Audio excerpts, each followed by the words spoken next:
JustLiberty.org.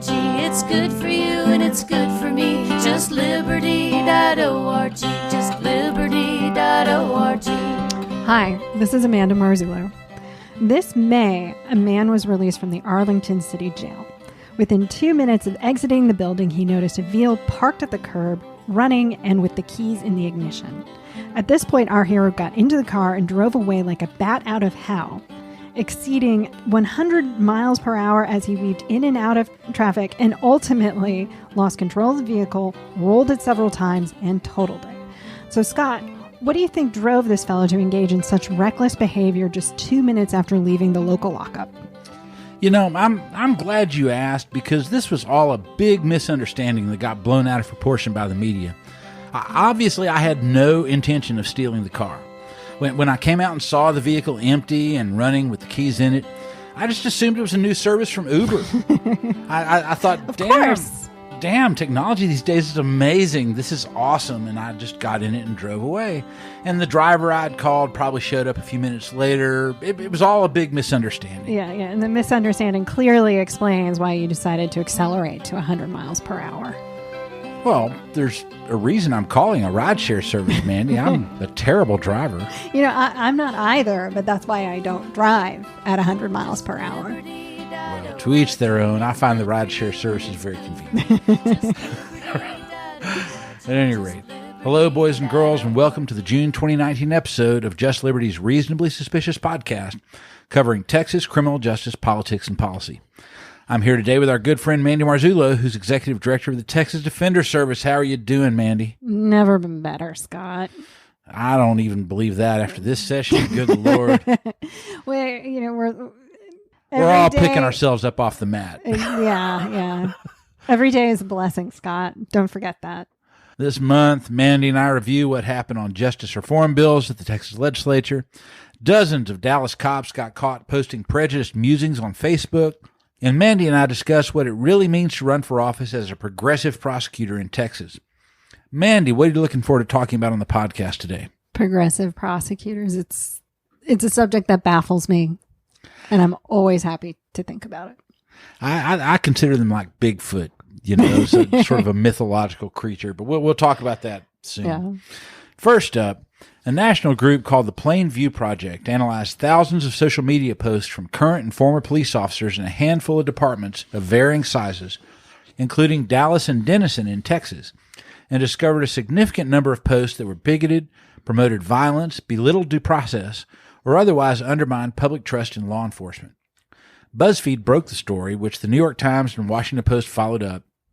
But in Dallas, the morning news and local TV news ignored the story for days, choosing instead to give voice to attacks on Renee Hall, the city's first black female chief, for allegedly being soft on crime.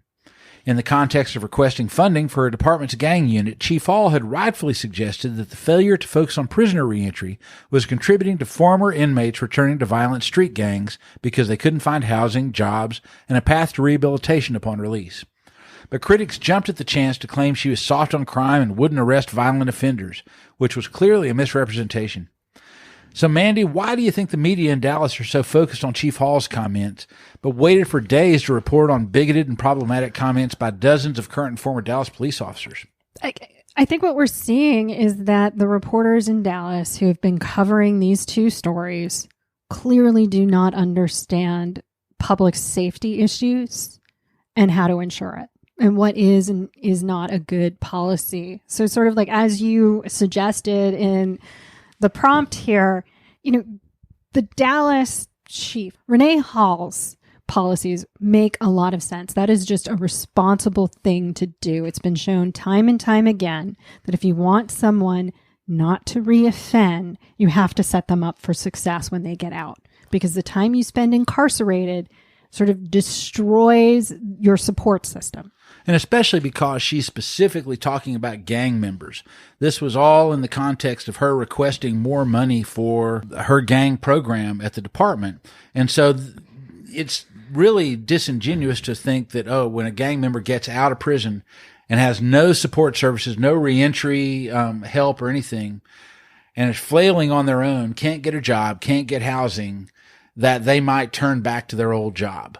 Yeah, Right. yeah, no, I mean, gang crime in general is typically the type of crime that happens when someone doesn't have alternatives. No one wants to grows up and says, yes, I want to deal drugs. And I want to be on the street corner here. I want to engage in turf wars and, raise my mortality, the odds of my mortality. Like, it doesn't make any sense. And meanwhile, let's talk about these Facebook posts from dozens and dozens of Dallas cops. Oh my gosh, that was such a worse set of commentary than anything the chief said.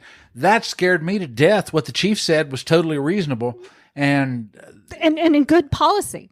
And that was good policy. And then what we're talking about with the Plain View Project's work exposed a public safety threat. Exactly. A legitimate one. I mean, when you look at some of the posts to Facebook that they had, a lot of them are promoting and endorsing the use of force in unreasonable circumstances. So glorifying it. Like one said, statistics show that criminals commit less crimes after they've been shot. So aside from the grammar there, that is saying, let's shoot people. That's right. That's right. It solves problems. Yeah. And they're very explicitly in some of these saying, violence solves problems. Yeah. Again, that's exactly what one of them said at one point. This is a good thing. And that is terrifying on a number of levels. One, it's showing that they're very likely to either violate your rights or kill you. Or two, it's also making people who fall into some of the groups that they are, poking fun at in these posts. There are other sort of blatantly racist posts in these Facebook commentaries, less likely to call the police, which makes them more likely to be a victim of crime. Absolutely. If I were Muslim and saw those posts that the Plain View Project exposed on Islam, on those issues, I would never call the Dallas Police Department because there's a 14% chance of whatever. It's going to be one of these guys that picks up the line. Yeah. And oh my gosh. So it was really outlandish. It was outlandish that the media got so focused on her wanting to pillory Renee Hall for, having the temerity to imagine that there might be a reason that someone who commits a violent crime turned to a life of crime. Maybe they had few options. Maybe there's a backstory. Maybe every individual has their own narrative that they have to live with. Or if you don't even believe in government, providing these services, but that in doing that, we're going to save money. We're going to incarcerate less and reduce violence. But then at the same time, these cops that are actively promoting violence, that are actively promoting harmful behaviors, we have nothing to say about them for days and days. Finally, the Associated Press had run the story and even updated the story. And then eventually the Dallas Morning News last night added a couple of lines to the AP story, and that was their coverage after a full week. Wow, this is a big thing. And most of the other cities where the Plain View Project researched actually reacted in a more responsible way, in St. Louis and in Philadelphia and Phoenix. The police departments had to answer questions. The reporters actually behaved like someone who cared about these things and pressed them for information. It just didn't happen in Dallas, and I'm not quite sure why.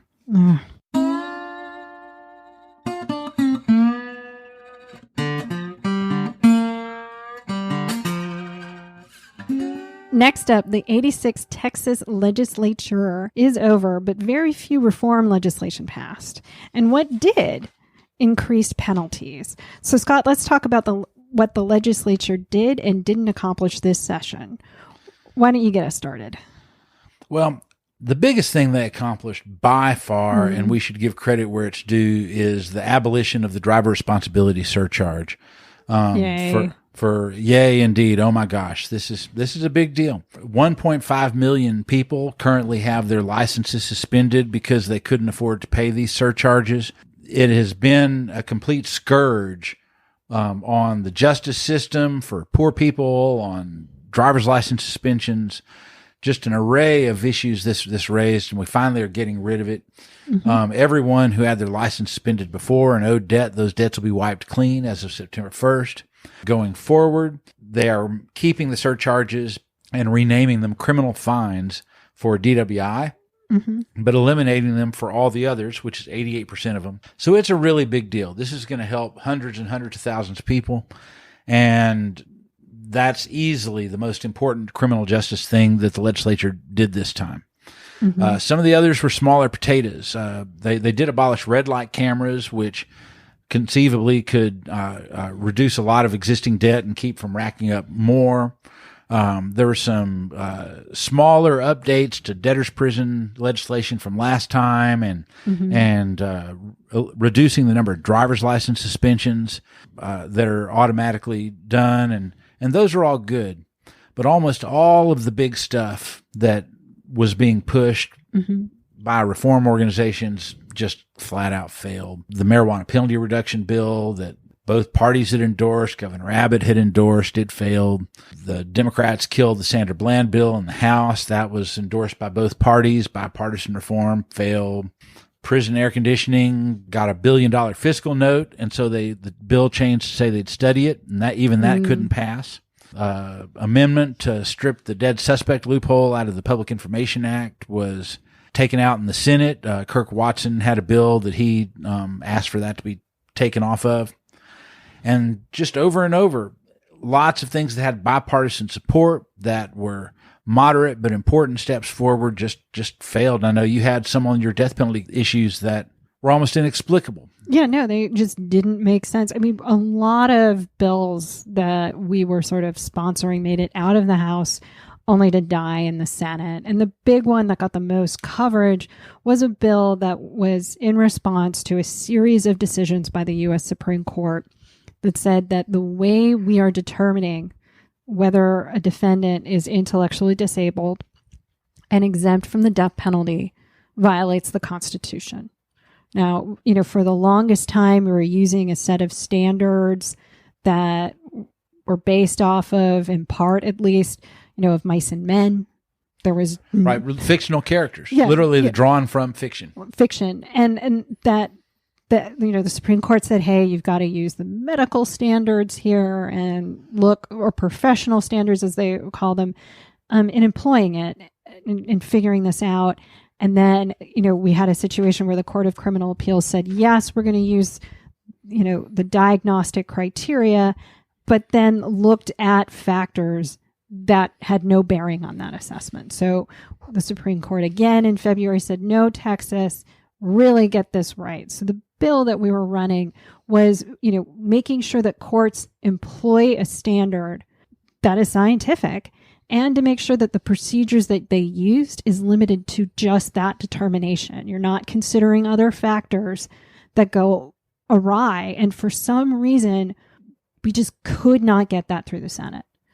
Well, that was the story of this session, is a lot of good reform legislation passed the House and died the moment it got to the Senate, or it got amended onto Senate bills in the House and then got stripped off at the end. The Senate was just a massive stumbling block. And we've talked about this before, but the lieutenant governor really just intervened to impose his will in a way that really was unusual even for him. Yeah. I mean, there's an extent to which the presiding officer of the Senate or the House historically has sort of let the members, define their own issues and their own priorities. And they may have their own priorities, like Dennis Bonnen wanted school finance reform this time around. But those aren't the only priorities. But in the Texas Senate, Dan Patrick's priorities have become the only priorities. Yeah, I mean, this was the first time I've ever heard of sort of the chair of the body's staff intervening to determine what bills even received a hearing. So it's not discussing what comes to a vote and what doesn't. I mean, that's limiting what we can have a dialogue on. Right. Or just refusing to refer bills in the first place. Yeah. Lots of stuff just didn't even get referred once it came over from the House. And that, hey, the lieutenant governor has absolute power. It's just the first time we've seen someone employ it that way. As aggressively on as many bills. There's always a circumstance where, someone will intervene and do it that way. We had a bill to legalize needle exchange in Texas that passed the House a couple of sessions ago. And we'd really been working the Senate, and it looked like we had our 19 votes to pass the Senate. And Dan Patrick could tell, and so it was never referred. Exactly. Or it was referred at the very last minute when it was too late to have a hearing, I think, at the end. Yeah, I remember. And then he sent it to a committee that was never going to let it That's go. right. So you occasionally will see it as a one-off. This time it was a first order of business. Oh, No. we have to go check with the big boss before we can even hear it in a committee or tell you whether or not we support it going into their offices. And normally, I think that maybe some of this was happening previously. What surprised me, there are problems with this from a policy standpoint, why it doesn't make sense. Like, one is that there's no informed decision making. Like, the purpose of a hearing is to flush out what issues there are, what opposition there is. To make a front end decision on an issue is really relying a lot on your staff. And in this case, I really think he had a staffer that was more pro-government than the rest of Texas. Right. Sort of like the government always wins faction on the Court of Criminal Appeals is just always going to side with the state. Doesn't really matter what. That I agree. Yeah, and some of the arguments that I was hearing indirectly, because he wouldn't meet with me, didn't make sense if you were an actual expert in the area. There was a lot going on, and I feel like we also didn't have champions like we've had in the past in the Senate. Yeah. So in the past, we had people like Rodney Ellis, or after he left, Connie Burton on the GOP side stepped up. People willing to actually push reform agendas more aggressively, and there's just no one like that anymore in the Senate. We have quite a few champions on the House side. On the Senate side, no one has stepped up in the way that Rodney Ellis, for example, had for years and years to say, okay, I'm going to be the one to lead the charge on civil rights issues. That person doesn't exist right now. It's unfortunate.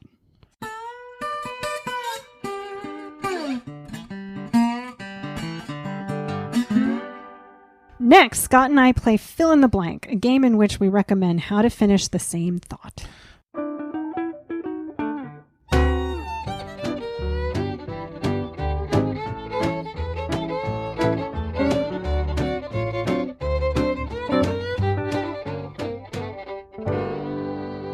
Okay, me first.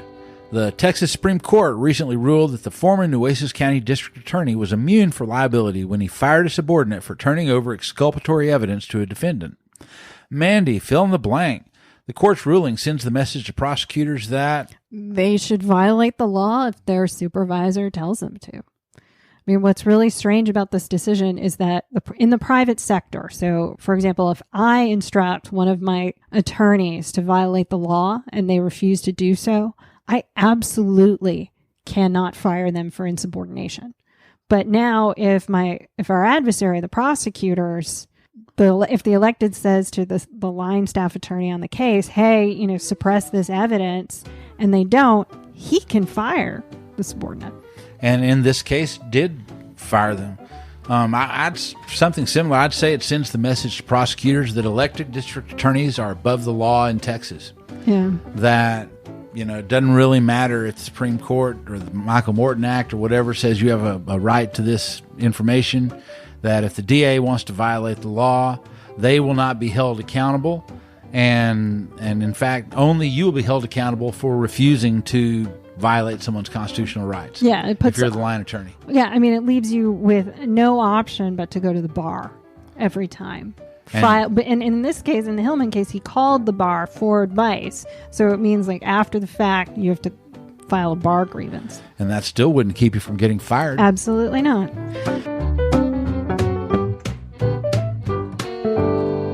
Next up, bail legislation died this year at the Texas legislature, getting bogged down after Governor Abbott intervened. By the end, neither the reformers nor the bail industry supported it, and a shell bill that passed the House was never referred. So, Scott, fill in the blank. Texans should be blank that bail reform didn't pass this year. Grateful. The bill, as it finally passed the House, was a complete mess and didn't really address any of the fundamental issues being raised in all the federal litigation around the state.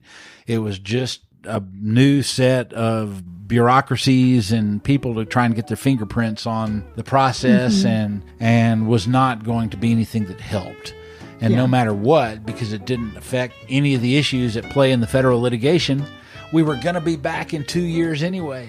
Yeah. So why do this now? It didn't make any sense, and I was very relieved and happy that it didn't go all the way. Yeah, I don't have much to add to that other than, happy that there'll be informed decisions 2 years down the road. Right. The thing really had sort of a steamroller aspect to it once the governor got his version of the bill filed instead of the original version, and they just sort of put their foot on the gas and were ramrodding it through, but there wasn't the kind of informed debate you're talking about that could have made it actually useful.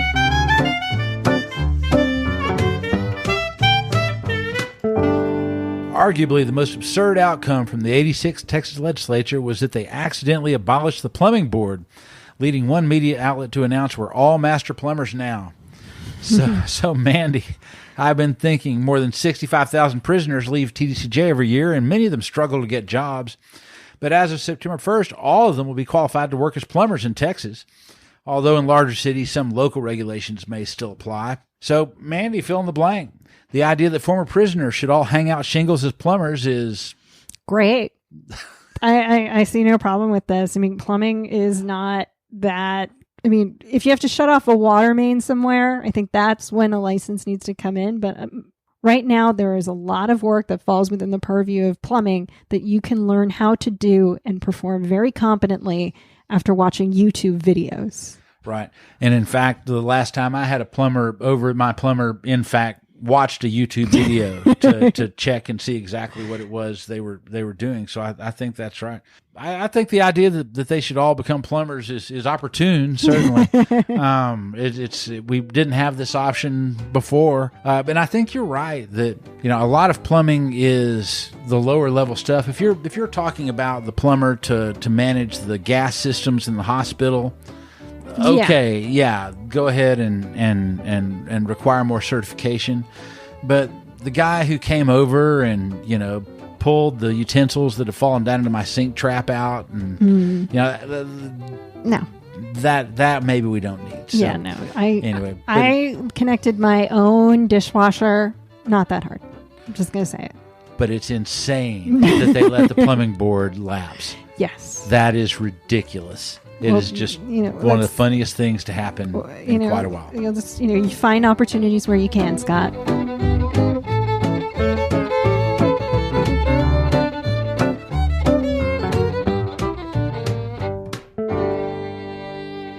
Finally, I wanted to take a few moments today to talk about this new notion of progressive prosecutors we're hearing so much about in the justice system. In San Antonio, for example, Joe Gonzalez won praise for refusing to prosecute trace drug cases and marijuana possession of less than 1 ounce.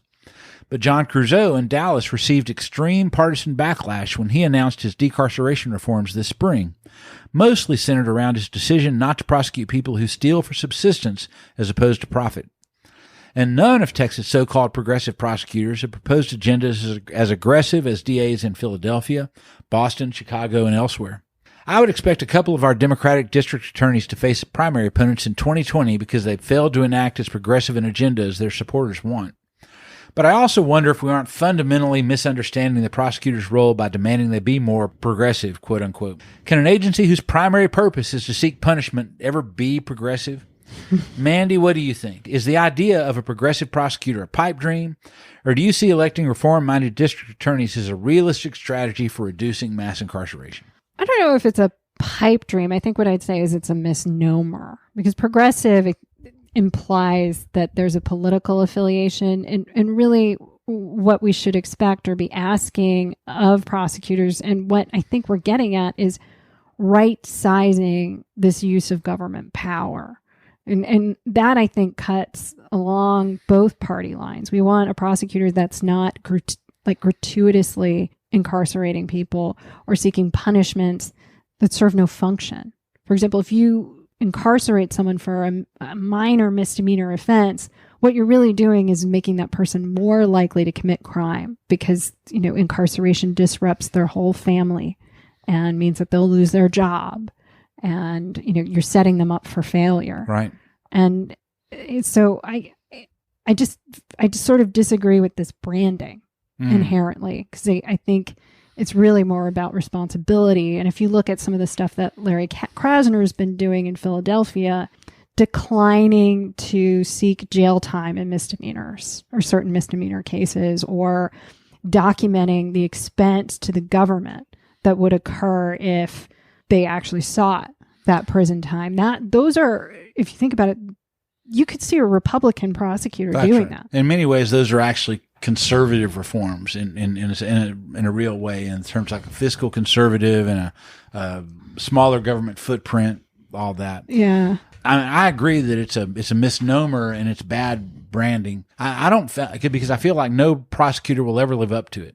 A prosecutor's job, to my mind, is inherently regressive.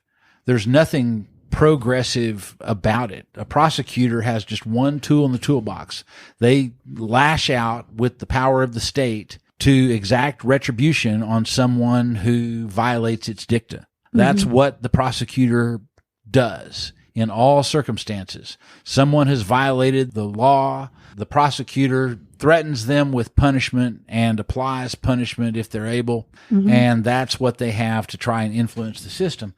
Well, there's nothing progressive about punishment. It's a regressive thing inherently. You're only going to damage the person that you're punishing. It's why you're doing it. Yeah. And so there's no progressive aspect to it. And I feel like that we set a false expectation there when we think that, and there's been this national movement that I really, in many ways, disagree with, that's been saying, oh, well, the prosecutors are the most powerful actor in the system, and we have to change the prosecutors, and then everything will be fixed. Well, on the ground, when we do that, it turns around and then the judges are the problem, or the local criminal defense bar is the problem, or the Court of Criminal Appeals is the problem. Or that we're in a system, an ecosystem, and that one actor is not omnipotent, and in fact their role is limited to lashing out in retribution. Yeah, as opposed to talking about how we have a whole system that is capturing tha many people. That's right. So I don't believe there is such a thing. Like I said in the opening, I kind of think it's Bigfoot. I think you're searching for something that doesn't actually exist. I mean, yeah, I guess maybe we're agreeing with each other at the end of the day. I do think that we can have a responsible prosecutor. Right. I do too. And I think that's really the most you can hope for. Yeah. And God help us, we need somebody to do that.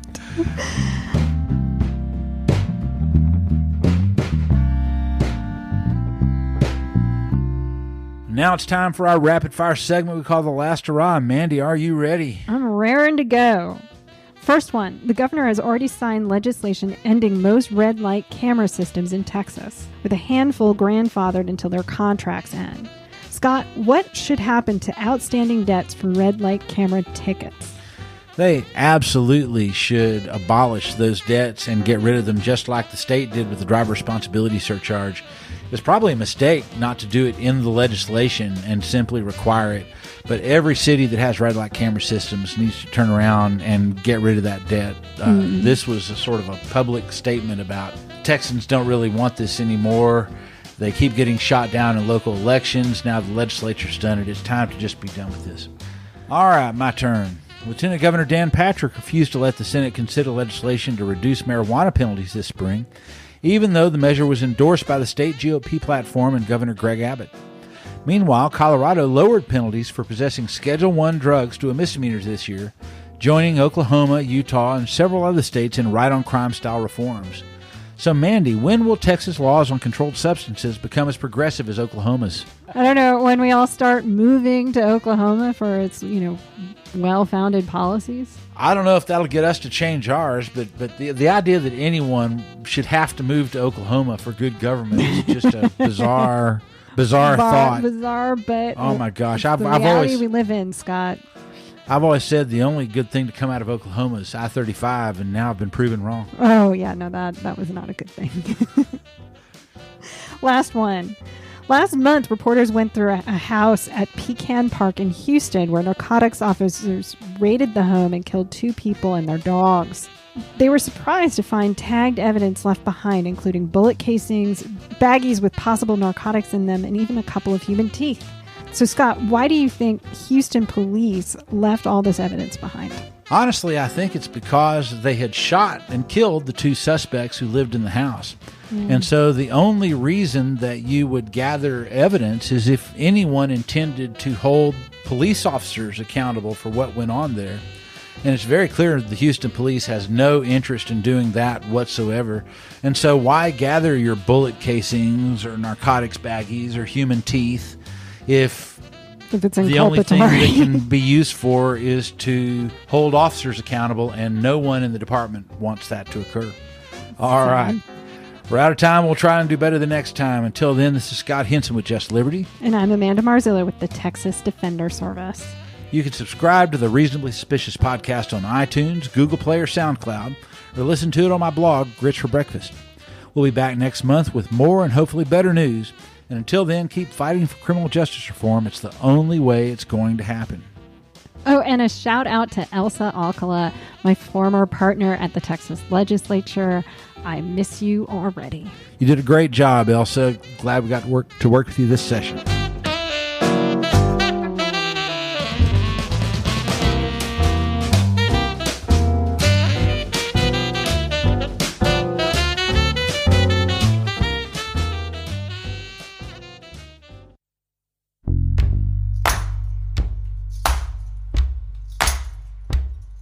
The incarceration train keeps rolling down the line.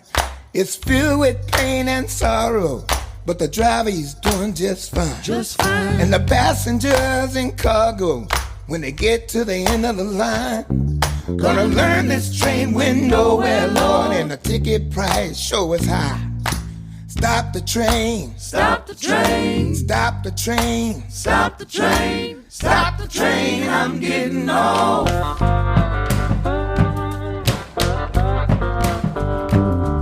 When the train pulls into the station, when the driver blows his horn, my baby will be there waiting, Lord, just as sure as the day you were born. And the doors of the train will open, and the platform people will flood. And a voice will rain from heaven saying your debt was paid with blood. Stop the train. Stop the train. Stop the train. Stop the train. Stop the train. I'm getting old. Stop the train. Stop the train. Stop the train. Stop the train. Stop the train. I'm getting old.